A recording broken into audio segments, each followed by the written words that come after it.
ஆப்கி அதாலத்தில் Lok Janshakti பார்ட்டியோட national president Chirag Paswan மேல சுமத்தப்பட்ட குற்றச்சாட்டு என்னன்னா அவர் ஒரு ஆக்சிடென்டல் பொலிட்டீஷியன். சிராக், உங்க அப்பா ராம்விலாஸ் பாஸ்வான் பெரிய தலைவர்கள்ல ஒருத்தர். அவருக்கு நிறைய இன்ஃப்ளூயன்ஸ் இருந்துச்சு, மந்திரிகள்ல ஒருத்தரா இருந்தவர். அது மட்டும் இல்லாம தேர்தல அதிக மார்ஜின்ல ஜெயிச்சதுக்கான கின்னஸ் ரெக்கார்டும் அவர் பேர்ல இருக்கு. உங்க வீட்டில் இவ்வளவு பேர் இருந்தும் நீங்க அரசியல்ல ஆரம்பத்துல இன்ட்ரெஸ்ட் காட்டாம தான் இருந்தீங்க. சார் ஐ டோன்ட் நோ, இப்ப நான் எப்படி சொல்லணும்னு தெரியல. இது வெறும் ஆரம்பம் தான் சிராக். எங்களை மாதிரி நெப்போ கிட்ஸ்லாம் ரெண்டு பக்கமும் கூர்மையா இருக்கிற கத்தி மேல நடக்கிற மாதிரி. இப்ப எங்க குடும்பத்துல பாத்தீங்கன்னா எங்க அப்பாவோட வழியில நடக்கிறது ரொம்ப நல்ல விஷயம்னு சொல்லுவாங்க. ஆனா இப்ப நான் என்ன நினைக்கிறேன்னா, அதுக்கப்புறம் ஒருவேளை அப்பாவோட வழியிலேயே நடந்தோன்னா அதை விட ஒரு பெரிய பாவம் எதுவுமே இல்லை. ஆக்சுவலி அந்த டைம்ல நான் வேற ஒரு முயற்சி பண்ணேன், ஆல்டர்னேட்டிவ் கெரியரை. ஆமா, நான் பார்த்தேன், நீங்க மும்பை போயிட்டீங்க. ட்ரெய்லரை பார்த்ததுக்கு அப்புறம் தான் எதுவுமே சரிப்பட்டு வராதுன்னு புரிஞ்சுது. ஏன் கங்கனா ரனாவத் பிடிக்கலையா இல்ல ஃபிலிம் கரியர் பிடிக்கலையா?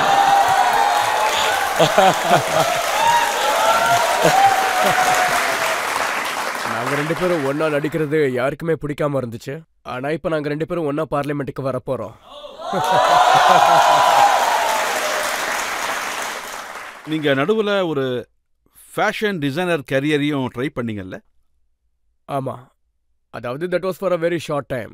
உங்களை விட இது யாருக்கு நல்லா தெரியும். அது என்னோட சம்மர் வெக்கேஷனுக்கு அது என்னோட ஒரு இன்ட்ரெஸ்டா இருந்துச்சு. இதெல்லாம் ஸ்கூல் டைம்ல நடந்துச்சு, இதெல்லாம் அந்த காலத்துல நடந்துச்சு. இதெல்லாம் சின்னதா ஒரு எக்ஸ்பெரிமெண்ட், அவ்வளவுதான். ஆனா அது எதுவுமே ஒர்க் அவுட் ஆகல. கடைசியில அரசியல்வாதியோட பையன் அரசியல்வாதியா தான் ஆகணும், நோ டவுட் அபவுட் தட். அதாவது மத்த எல்லா இடத்துலயும் ஃபிளாப் ஆனதுனால அதனாலதான்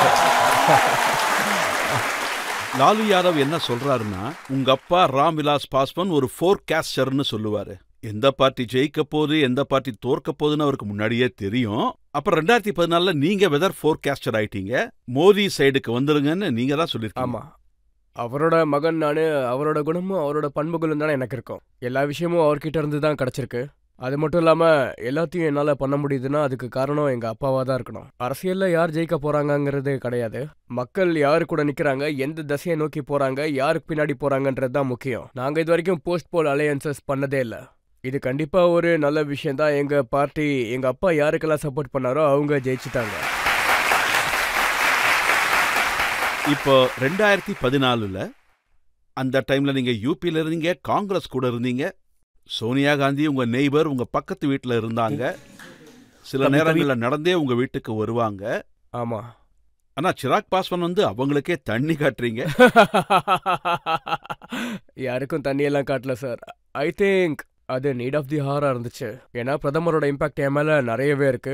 அவரை முழு மனசா நான் ஏத்துக்கிட்டேன். அது மட்டும் இல்லாம அந்த டைம்ல பாத்தீங்கன்னா அவரோட விஷன், நான் படிச்ச இளைஞன், நான் ஜாதி மதம் வச்சு அரசியல் பண்ண மாட்டேன்றது. And I say that I come from Bihar. அங்க நிறைய ஜாதிகளும் மதங்களும் நிறைய சம்பிரதாயங்களும் நிறைய டைவர்சிட்டிஸ் இருக்கும். முறை நம்ம நாட்டில் ஒரு பிரதமர் 1.2 பில்லியன்ஸ் மக்களுக்காக, அவங்க வளர்ச்சிக்காக பேசிக்கிட்டு இருந்தாரு. அது 2014 நடந்துச்சு. அந்த பேச்சு எனக்கு அவர் மேல இருந்த ஈர்ப்பு அதிகரிச்சிச்சு. அப்பா ஆரம்பத்துல தயாரா இல்லைன்னு சொன்னது கரெக்ட் தான். he was not ready. அலையன்ஸை சேஞ்ச் பண்ண அவரு தயாரா இல்ல. பட் இவென்ச்சுவலி அப்புறம் அவரு மாத்திக்கிட்டாரு. இப்ப நீங்க மோடியோட ஹனுமான் ஆயிட்டீங்க. இவென்ச்சுவலி இதுக்கு பின்னாடி ஒரு கதை இருக்கு. சரி, நான் உங்களுக்கு சொல்றேன் நான் எதுக்காக ஹனுமான் ஆனேன், எப்படி ஹனுமான் ஆனேன்னு. அப்போ 2020 தேர்தல் நடந்துட்டு இருந்துச்சு. அப்ப தேர்தலில் நாங்க தனியா நின்னோம். அப்போ நான் தேர்தலில் தனியாவே நின்னேன். அப்போ இந்திய அலையன்சஸ் கூட சில பிரச்சனை இருந்துச்சு. So I opted out of the alliance. And அந்த டைமில் நான் தனியாக தான் தேர்தலில் நின்னேன். அந்த டைமில் நான் பிரதமரோட ஃபோட்டோவை எங்கேயுமே யூஸ் பண்ணக்கூடாதுன்னு கண்டிஷன் போட்டாங்க. அப்போ நான் ரெக்கார்டில் என்ன சொன்னேன்னா, அவர் என்னோட மனசில் இருக்காரு, கேம்பெயின்காக அவரோட ஃபோட்டோவெல்லாம் யூஸ் பண்ண மாட்டேன்னு நான் சொன்னேன். மனசில் இருக்காருன்னு சொன்னதால நான் அனுமான் ஆயிட்டேன். இருந்தாலும் ஒரு மாற்று கருத்து இருக்கத்தான் இருக்கு. ராம்விலாஸ் பாஸ்வான் மண்டல் கமிஷனை அமல்படுத்தினாருன்னு. ஆமா, அவர் எப்பவும் ஷெட்யூல் காஸ்டுக்காகவும் சாதாரண மக்களுக்காகவும் சப்போர்ட்டாவே நின்னு இருக்காரு. இப்ப லாலுஜி என்ன சொல்றாருன்னா, மோடி 3வது தடவையா பிரதமர் ஆனாருன்னா கான்ஸ்டிடியூஷன் முடிஞ்சிரும், ரிசர்வேஷனே இல்லாம பண்ணிடுவாருன்னு சொல்றாரு. முதல்ல ஒரு விஷயம் சொல்லுங்க, எதுக்காக இப்படி எல்லாம் பண்ண போறாங்க, ஏன் பண்ணுவாங்க? இது லாலுஜி தான் சொன்னாரு. ஆமா, ஆனா அவரு காரணத்தை சொல்லணும்ல. என்ன அவசியம் சொல்லுங்க பாப்போம். எந்த காரணத்துக்காக அவரு கான்ஸ்டிடியூஷனை அழிக்க போறாருன்னு சொல்லுங்க. எப்படி மாத்த போறாருன்னு சொல்லுங்க. ஒரு பிரதமர் எந்த கான்ஸ்டிடியூஷன் காரணத்தினால பல வருஷங்களுக்கு குஜராத்ல அவரு முதலமைச்சரா இருந்திருக்காரு, 2 முறை நாட்டுக்கு பிரதமரா இருந்திருக்காரு, 3வது முறையும் அவரு பிரதமரா ஆக போறாரு. ஒரு மனுஷன் இந்த கான்ஸ்டிடியூஷன்ற காரணத்துக்காக தான் நாட்டுல பல இடங்கள்ல பல பதவிகள்ல இருந்திருக்காரு. சரி, காரணம் என்ன? அவரே கான்ஸ்டிடியூஷனை மாத்த போறாரு. அதுக்கான காரணம் என்ன? இந்த கான்ஸ்டிடியூஷன் ஒன்னும் சாதாரணம் இல்ல, அது பாபா சாஹேபால உருவாக்கப்பட்டிருக்கு. இன்னைக்கு நம்ம நாட்டுல பிரதமர் கான்ஸ்டிடியூஷனுக்கு முன்னாடி நின்னு நான் என்ன பண்ணாலும் சரி நான் கான்ஸ்டிடியூஷனை பேஸ் பண்ணி தான் பண்ணுவேன்னு சத்தியம் பண்றாரு. அது மட்டும் இல்லாம கான்ஸ்டிடியூஷன் அழிய போகுதுன்னு சொல்ற அந்த ஆளுங்க எல்லாமே கான்ஸ்டிடியூஷனை தப்பா தான் பயன்படுத்திக்கிட்டு இருக்காங்க. நாட்டை தவறா வழிநடத்த பாத்துக்கிட்டு இருக்காங்க. ஜனநாயகத்தோட அழிவை பத்தி பேசுறவங்க எல்லாருமே, இந்த நாட்டுல ஜனநாயகம் முடிய போகுதுன்னு சொல்றவங்க எல்லாரும் எமர்ஜென்சில என்ன ஆச்சு? இப்ப நீங்க மரியாதைக்குரிய லாலுஜியை பத்தி தான் பேசிக்கிட்டு இருக்கீங்க. அவரு எமர்ஜென்சி டைம்ல என்னென்ன பண்ணாரு, அப்புறம் என்னென்ன ஆச்சுங்கிறது எல்லாருக்குமே நல்லாவே தெரியும். இவங்கெல்லாம் இந்த குழப்பத்தை பரப்பணும்னு தான் பாக்குறாங்க. 2015 பீகாரோட சட்டசபை தேர்தல் நடந்துகிட்டு இருந்துச்சு. அந்த நேரத்துல இனிமே இடஒதுக்கீடுகள் இருக்காதுன்னு சொல்லி அவங்க ரூமரை பரப்பி ஒரு மோசமான சூழ்நிலையை அவரு உருவாக்கிட்டாரு. முழு தேர்தலும் அதை நோக்கியே போயிடுச்சு. நீங்க இதை பத்தி பேசிருக்கீங்களா? ரிசர்வேஷன்லாம் ஒதுக்கப்படாது அப்படிங்கிற கேரண்டி ஏதாவது கொடுத்திருக்காரு? நான் கேரண்டி கொடுக்குறேன். நான் கொடுக்குறேன் சார். உங்ககிட்ட ஏற்கனவே சொன்ன மாதிரி நாங்க அரசியல்ல இருக்கிற வரைக்கும் நாங்க காவலர்களா தான் கண்டிப்பா இருப்போம். சமூகத்துல தாழ்த்தப்பட்டவங்க, தலித், ஏழை குடும்பத்திலிருந்து வர்ற மக்களுக்கு நாங்க காவலர்களா இருப்போம். இன்னும் அவங்களால அதுல இருந்து முழுமையா வெளியே வர முடியலன்னு தான் சொல்லணும். ஃபார் அன் எக்ஸாம்பிள், எனக்கு ஞாபகம் இருக்கு 2019 நினைக்கிறேன், 2019 இல்ல 18 இருக்கும்னு நினைக்கிறேன். Schedule caste schedule tribe atrocity ஆக்ட்ல அது ஒரு பெரிய பிரச்சனையாச்சு. அதை வச்சு பிரச்சனை பண்ணாங்க. அந்த நேரத்துல எங்க அப்பா தான் தலைவரா இருந்தாரு. ஆம்பிலாஸ் பஸ்வஞ்சி அந்த நேரத்துல இவங்களுக்காக அரசாங்கத்தையே எதிர்த்து நின்னாரு. இவென்ச்சுவலி அப்புறம் விட்ரா பண்ண வேண்டியதாயிடுச்சு. அந்த பில்லை பாஸ் பண்றதுக்காக லோக்சபா ராஜ்யசபாவோட சிச்சுவேஷனை எக்ஸ்பிளைன் பண்ண வேண்டியதாயிடுச்சு. கண்டிப்பா இதுல பிரதமரோட கேரண்டி இருக்குன்னு தான் சொல்லியே ஆகணும். ஆனா இன்னைக்கு இருக்கிற நிலைமையில நானும் கண்டிப்பா கேரண்டி கொடுப்பேன். சிராக் பாஸ்வான் இருக்கிற வரைக்கும் எந்த ஒரு ஏழை கிட்ட இருந்தோ அவனோட உரிமையை கண்டிப்பா பறிக்க முடியாதுன்னு நான் கேரண்டி கொடுக்குறேன். கண்டிப்பா நீங்க நம்பலாம். லாலுஜி சொல்ற இன்னொரு விஷயம் என்னன்னா, ராம்விலாஸ் பாஸ்வான் செக்யூலரா இருந்தாரு. அண்ட் நரேந்திர மோடி முஸ்லிம்களுக்கு எதிராக இருக்கிறவரு. இவருடைய அரசாங்கத்துல முஸ்லிம்களுக்கு எதிராக நிறைய நடக்குது, அவங்கள பயமுறுத்துறாங்க. அவரோட செக்யூலரிசமோட புரிதல் என்னோட புரிதலுக்கு அப்பாற்பட்டதா இருக்கு. அவர் சொல்றத வச்சு பார்க்கும்போது ஒரு மதத்தை பேஸ் பண்ணி பாலிடிக்ஸ் பண்றது செக்யூலரிசம்னா அந்த மாதிரியான செக்யூலரிசத்தை நான் நம்பவே மாட்டேன். இந்தியாங்கிறது பல மதங்கள் இருக்கிற ஒரு நாடு. இது ஒரு செக்யூலர் கண்ட்ரி. செக்யூலரிசம்ங்கிறது நம்ம மனசுல இருக்கு. இத வெளியில காட்டுறதுனாலயோ இல்லனா உங்களோட நம்பிக்கைகளை, ரஜத் சார் நீங்களே பாருங்க, எனக்கும் கடவுள் மேல நிறையவே நம்பிக்கை இருக்கு. நானும் பூஜை பண்ணிக்கிட்டு தான் இருக்கேன். நான் தினமும் கோயில் போயிட்டு தான் இருக்கேன். ஆனா அதுக்காக நான் வேற மதத்துக்கு மரியாதை கொடுக்கலன்னு ஆயிடாது. இந்திய நாட்டுல மட்டும்தான் இந்த மாதிரியான லிபர்ட்டி உங்களுக்கு கிடைக்கும். நான் சொல்றது கரெக்ட் தானே சார்?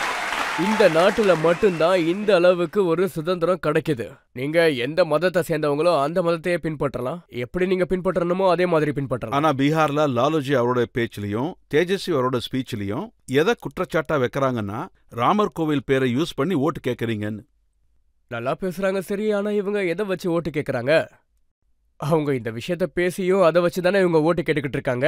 என்னைக்குமே இவங்க பீகார்ல நடக்கிற எந்த ஒரு விஷயத்தையுமே எடுத்து அவங்க பேச மாட்டாங்க. ராமர் கோவில் பல வருஷங்களா இந்த விஷயம் போயிட்டு இருக்கு. இதுல புதுசா சொல்ல எதுவுமே இல்லையே. பிஜேபியோட மேனிஃபெஸ்டோல கூட இது குறிப்பிடப்பட்டிருக்கு. என்னோட சந்தோஷமான விஷயம் என்னன்னா, ஒன்ஸ் அண்ட் ஃபார் ஆல் எல்லா விஷயமும் முடிஞ்சிருச்சு. இதை வச்சு ஒருத்தர் ஒரு அரசியல் பண்ணிக்கிட்டு இருந்தாங்க. நாங்கெல்லாம் இதை பல வருஷங்களா பாத்துக்கிட்டு இருக்கோம். எனக்கு என்னோட சின்ன வயசுல இருந்து ஞாபகம் இருக்கு. தேர்தல் நேரங்கள்ல எல்லாம் ராமர் கோயிலோட பிரச்சனையை அவங்க எடுத்து பேசுவாங்க. லேட் 80ஸ்லயும் சரி 90ஸ்லயும் சரி இந்த மாதிரி பல வருஷங்கள்ல நடந்த தேர்தல்ல ராம் மந்திரோட பிரச்சனையை பெரிய பிரச்சனையாக்குறது, ஆர்டிகல் 370 யூஸ் பண்ணி பாலிடிக்ஸ் பண்றது, ஹியூமன் ரிசர்வேஷனை வச்சு பிரச்சனை பண்ணிக்கிட்டே இருப்பாங்க. இந்த அரசாங்கம் ஒன்ஸ் அண்ட் ஃபார் ஆல் இது எல்லாத்துக்குமே சரியா பதில் சொல்லிடுச்சு. ராமர் கோயிலும் கட்டியாச்சு, அது முடிஞ்சிடுச்சு. யாருக்கு நம்பிக்கை இருக்கோ அவங்க போவாங்க. இவங்க எல்லாருமே அதை ஒரு பெரிய ஈவெண்ட் ஆக்கிட்டாங்கன்னு சொல்றாங்க. கடவுள் ராம் 500 வருஷத்துக்கு அப்புறம் அவர் தன்னோட வீட்டுக்கு போறாரு. நம்பிக்கை இருக்கிறவங்களுக்கு இது கண்டிப்பா பெரிய விஷயம் இல்லையா சார்? என்ன மாதிரியான ஆளுங்களுக்கு இது ரொம்பவே பெரிய விஷயம் சார். இவங்க என்ன சொல்றாங்கன்னா, இத பிஜேபி ஈவெண்டா மாத்திட்டாங்கன்னு சொல்றாங்க. அங்க எத்தனை பிஜேபி மினிஸ்டர்ஸ் இருக்காங்கன்னு ராகுல் காந்தி பேசுனதை நாங்க கேட்டோம். நீங்களும் கேட்டிருப்பீங்கன்னு நினைக்கிறேன். ராகுல் காந்தி என்ன சொல்றாருன்னா, அந்த இடத்துல நீங்க அமிதாப் பச்சனை பார்த்திருப்பீங்க, ஐஸ்வர்யா ராய் டான்ஸ் ஆடுறத பார்த்திருப்பீங்க, ஆனா ஒரு ஏழைய கூட பார்த்திருக்க மாட்டீங்கன்னு. ஏன்னா இவர் போல அங்க அதனால யாருங்க இருக்காங்கன்னு ஐஸ்வர்யா அவங்களுக்கு ராயும் தெரியாது. போல. ஆமா, ஏன்னா இவங்களே போல அங்க சாதுக்கள் சமூகத்தை சேர்ந்தவங்கல இருந்து சமூகத்துல இருக்கிற எல்லா ஜாதி மக்களும் வந்தாங்க. இந்த இன்க்ளூசிவ் டெவலப்மெண்ட்டை பத்தி தானே நம்ம பிரதமர் சப்கா சாத் சப்கா விகாஸ்னு சொல்றாரு.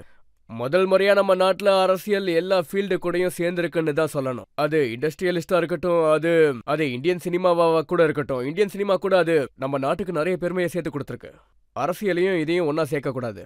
அவங்கள இதுக்காக இந்த மாதிரி பிளாட்ஃபார்ம்ஸ்க்கு கூப்பிடக்கூடாது. சமூகத்துல இருக்கிற பணக்கார மக்களையும் ஏழை மக்களையும் எல்லாரையும் ஒரே இடத்துக்கு கொண்டு சேர்க்கணுங்கிறது தான் சப்கா சாத் சப்கா விகாஸ்.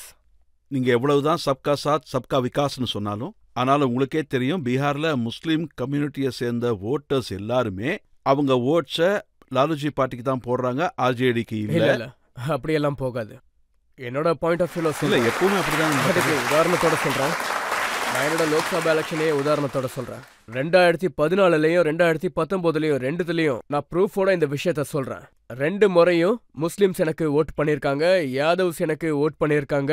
சார், நான் இந்த மதம் சார்ந்த ஜாதி சார்ந்த ஓட்டெல்லாம் நம்ப மாட்டேன். எனக்கு ஒரு விஷயம் புரிய மாட்டேங்குது, எதுக்காக பிஹாரிஸ்ல முஸ்லிம் பிஹாரிஸ், ஃபார்வர்ட் பிஹாரிஸ், பேக்வர்ட் பிஹாரிஸ்னு அப்படியே கூப்பிடுறாங்க. அவங்க பிஹாரி அவ்வளவுதான். நான் யாருக்கு ரெப்ரசென்ட் பண்ணி பேசுறேன்னா, பீகார்ல 13 கோடிக்கும் அதிகமா இருக்கிற மக்களுக்காக நான் பேசிக்கிட்டு இருக்கேன்.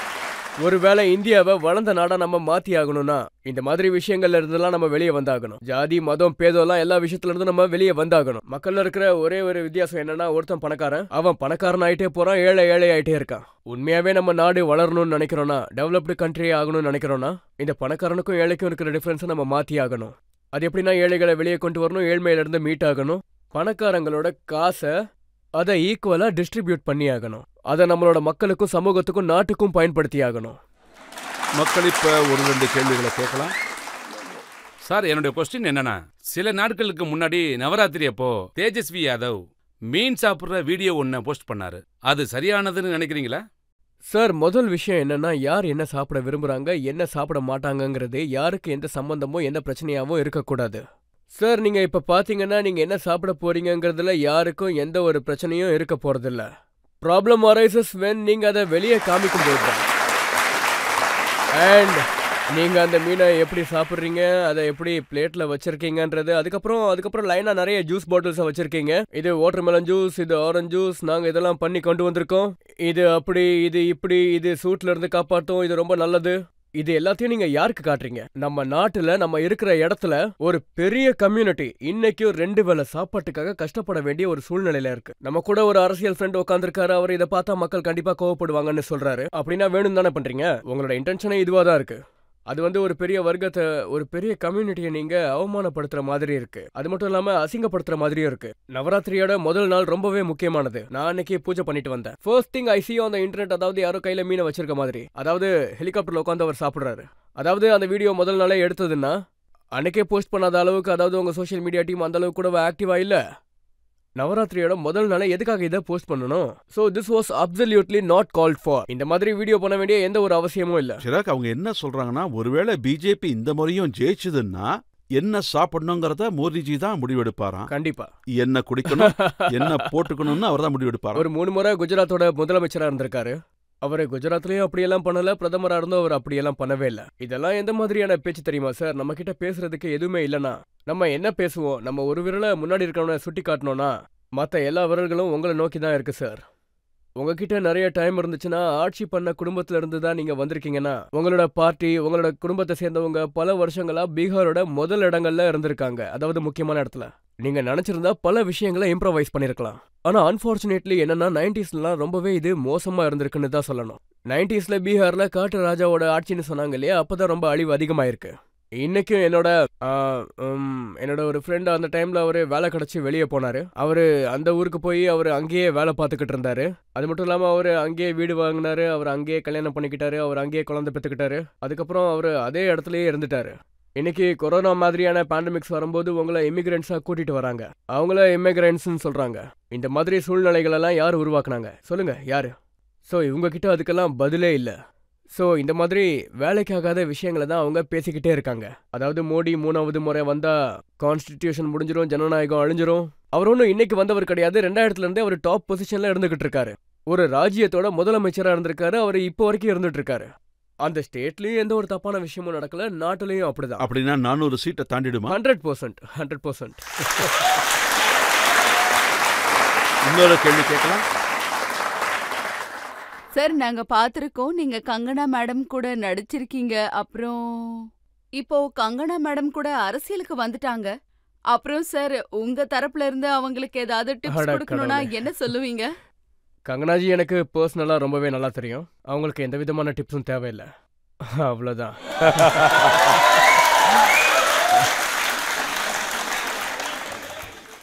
நான் இவ்வளோ பெரிய ரிஸ்க் எல்லாம் எடுக்க மாட்டேன். அவங்களுக்கு எல்லா விஷயங்களும் நல்லாவே தெரியும். அவங்களுக்கு எது நல்லது எது கெட்டது அவங்க அரசியலை பத்தி அவங்களுக்கு நல்லாவே தெரியும். அவ்வளவுதான்.